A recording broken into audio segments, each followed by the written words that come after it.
Գյորջյան Կասկադ 60 ամիս փուլային վճարում բազմաթիվ առավելություններ։ Շնորհակալություն, պարոն Ավինյան, ծվերը ձեր որ ներկայացրեցիք, երկրորդը փաստորեն սուբվենցիոն ծրագրերը 1.3 միլիարդի դուք ներկայացրեցիք, որը իմ համար իհարկե զարմանալի է, որովհետև շատ փոքր թիվ եմ համարում։ Ինձ հետաքրքիր է, եթե մենք իսկապես ունենք շատ անելիքներ, ես գտնում եմ, որ Երևան քաղաքում անելիքները շատ են, մասնավորապես ձեր ուշադրությունը կհրավիրեի, սկսած Գրիգոր Լուսավորչի 3 անցումից իջնելով ձորով մինչև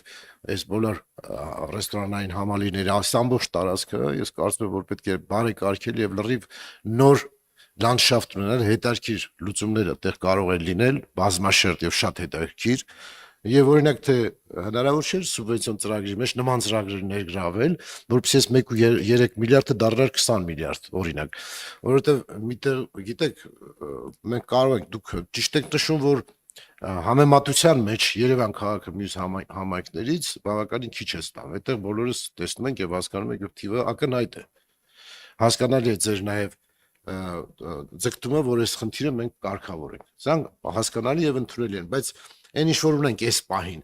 արդյոք մենք դուք համարում եք, որ մենք օպտիմալ օգտագործում ենք մեր հնարավորությունները։ Ես ուղղակի սա այս մեկ մասով ասացի, զուտ հաշվի առնելով, որ դուք դոտացիան 8.2 միլիարդ նշեցիք, որը քիչ է, իհարկե բոլորս ենք հասկանում, որ ասենք այս դոտացիան, եթե համեմատենք օրինակ բոլոր մյուս մարզերին, խնդիրները տեսեք, ցանկացած մարզ 10 միլիարդից ավել էին ներկայացնում դոտացիայի քանակ Երևան քաղաքը լինելով հանրապետության գրեթե կեսը իհարկե շատ ավելի մեծ ներդրումների կարիք ունի, շատ ավելի մեծ ֆինանսական կարիքներ ունի, բայց նաև մենք ինքներս որոշ չափով կարծում եմ նաև պետք է մենք էլ նախաձեռնողներ ենք, մենք էլ կարողանանք ներգրավել եւ ինվեստորներ եւ նաև այդ բյուջեից, այսինքն այս 1.3 միլիարդը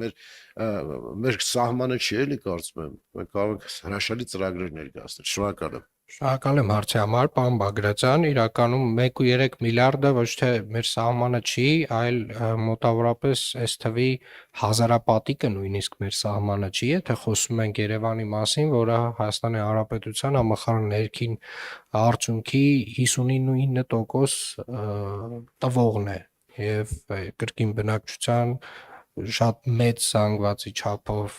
ներկայացվածություն ունի, բայց ես նաև չէի ուզենա միայն Երևանի մասին խոսել, որովհետև օրինակի համար Երևանը վերջին 3 տարվա ընթացքում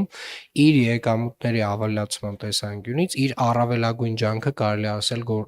ներգործել է, գործի է դրել եւ դրանով իսկ եռապատկել է իր սեփական եկամուտները եւ մենք օրինակ համայնքների միությունում երբ ունենում ենք քննարկումներ, առաջին բանը, որ փորձում ենք առաջարկել գործընկերներին, գնալ ճանապարհով, որ մենք ենք գնացել։ Մենք այս process-ը զուգահեռ անելու ենք, բայց սա չի բացառում այն խնդիրը, որ մեր ընդհանուր հատկացումները համայնքներին տարածաշրջանի երկրների համեմատությամբ տոկոսային առումով ավելի նվազ է։ Սա մեկ, եւ երկրորդը մենք իհարկե դա արդեն էլի համայնքների միության շրջանակում պետք է քննարկենք, Սալար ընկերությունը առաջարկում է, որ մենք էականորեն վերանայենք բանաձևը բաշխման սուբվենցիաների եւ սուբվենցիաների չէ կներեք սուբսիդիայի եւ կարծում եմ դա էլ կարևոր քննարկում է, բայց մենք օրինակ ազնվորեն պետք է համայնքների միությունով իրար հետ նստենք, քննարկենք, հասկանանք։ Ինչ վերաբերում է պետության կողմից հատկացումներին, ես կարծում եմ, որ հարկերից մասանումները ոչ միայն գործիք է, որը որ տալիս է ֆինանսական հնարավորություն, օրինակ նույն Երևանին, նույն, չգիտեմ, Գյումրիին, մյուսին իր առօրեական խնդիրները նվազագույն լուծել, որովհետեւ մենք հələ դեռ խոսում ենք առօրեական նվազագույն խնդիրները լուծելու մասին։ Երևան քաղաքում շաբաթական 400 կոյուղու վթար ունենք, շաբաթական 400 շաբաթական կոյուղին պետական գույքա չի կառավարվում Երևանի կողմից, ենթադրում եմ հասկանում եք, որ պահանջը մեկա մեզանից է, այսինքն այդտեղ որոշակի ինչ որ գործիքակազմեր մենք պետք է ունենանք, որպեսզի կարողանանք լուծումներ տալ, եւ ես առաջարկում եմ հաջորդիվ մեր քննարկումները, որպեսզի ամեն անգամ ես ամեն տարի չգամ, ես նույն բաները խոսեմ ու նույն ձևով գնամ, երևի երկու հանձնաժողովների շրջանակում եւ համայնքների միությունն էլ ներկա գտնվում տարածքայինի գործընկերները, ֆինանսների նախարարության մեր գործընկերները, Սալարից միգուցե մեր գործընկերներ, եկեք արդեն ինչ որ մի իրավական լուծումների ճանապարհ սկսենք ուրվա գծել։ Շնորհակալ եմ։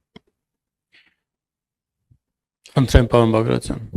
Շնորհակալ եմ։ Պարոն Աբինյան պատասխանել է, այո, առարկական խոսակցության անհրաժեշտություն կա, առարկական խոսակցությունը պետք է մենք ունենանք գլոբալ իմաստով, դնենք այս ծրագրերը, հասկանանք ինչ է, տեսնենք ռազմավարական ծրագիրը որն է եւ մյուս տարի ինչից ենք սկսում։